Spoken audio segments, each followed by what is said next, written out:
From time to time, I get this itch to try a form of media that has a dose of mystery in the genre.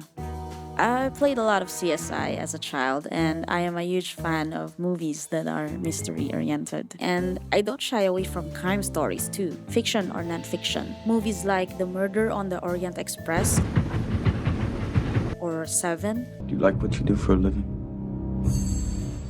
or the Netflix series The Residents. Did anything unusual happen? Other than my boss dying? Not to mention, I have forgotten how many times I have replayed LA Noire just to scratch the crime investigation itch I've had since I started playing games on the PC. Tangle Tower is rendered in 2D. They are animated depending on their mood and when they're talking. Unlike other indie games like Thimbleweed Park that are pixelated, this game uses a different art style. The lines are crisp and much more akin to vector art. And the colors are vivid and not at all boring. The places are intriguing and alive, but not too overwhelming that they take away from matters at hand. The game characters have spoken dialogue and the mechanics are fairly straightforward. I locked myself in my room and cried. The character and location designs are charming, and as you play the game, you will unlock the studies and some of the sketches of the artists and animators in designing the characters, locations, and even the evidences and items in the game. I would say the dedication and the processes to get from one design decision to another gave the final look breadth and depth.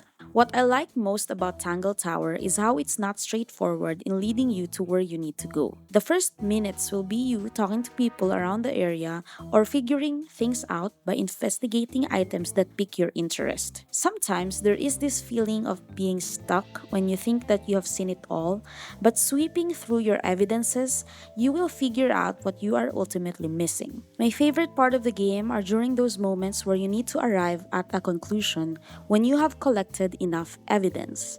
You will be asked to piece a sentence using evidences you have collected and a selection of phrases to get to a proper conclusion. It's enjoyable checking all the possibilities and relying on your instincts to solve the problems because you need to use a bit of deductive reasoning to form your own judgment. If you do get something wrong, the detectives Sally and Grimoire will let you know if there are things that need to be tweaked.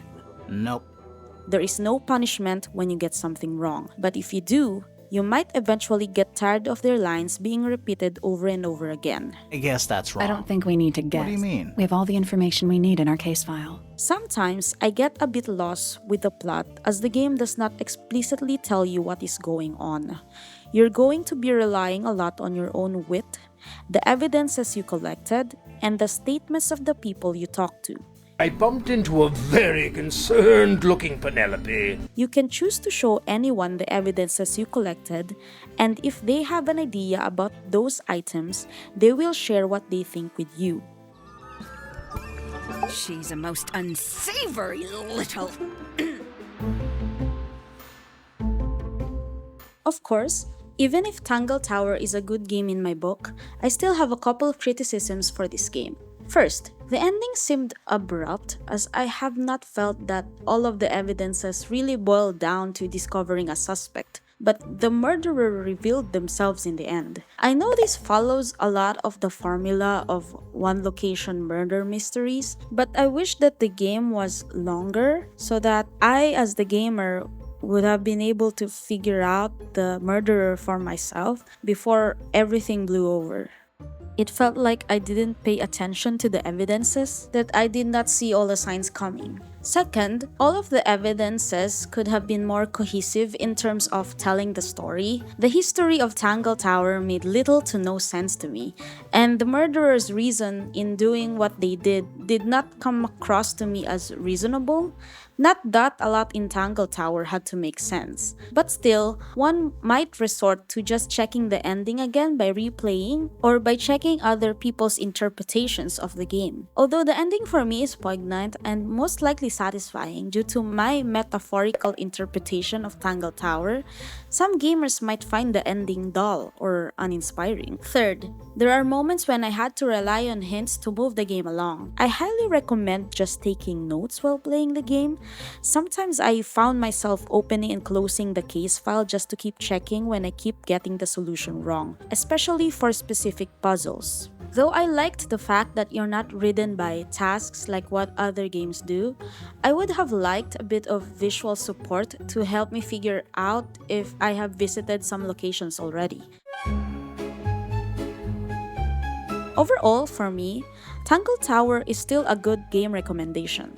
The voice actors have done a great job in bringing this game to life, and I also enjoyed the banter between Grimoire and Sally, and the dialogue works well for this type of genre. It's an octopus. No, it's not. It has 6 legs, not 8. Don't say it.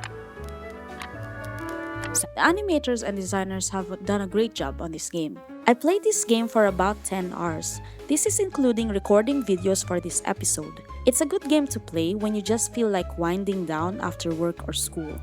It's not very demanding in the sense that it just lets you explore and figure out who the murderer is. The game autosaves too. I found myself just closing the game when I feel like taking a break, and when I feel like playing again, I always come back to where I left off. I recommend this game to cozy gamers that like a bit of sleuthing and murder mysteries. I can vouch that grade schoolers as well as older people can easily navigate this game.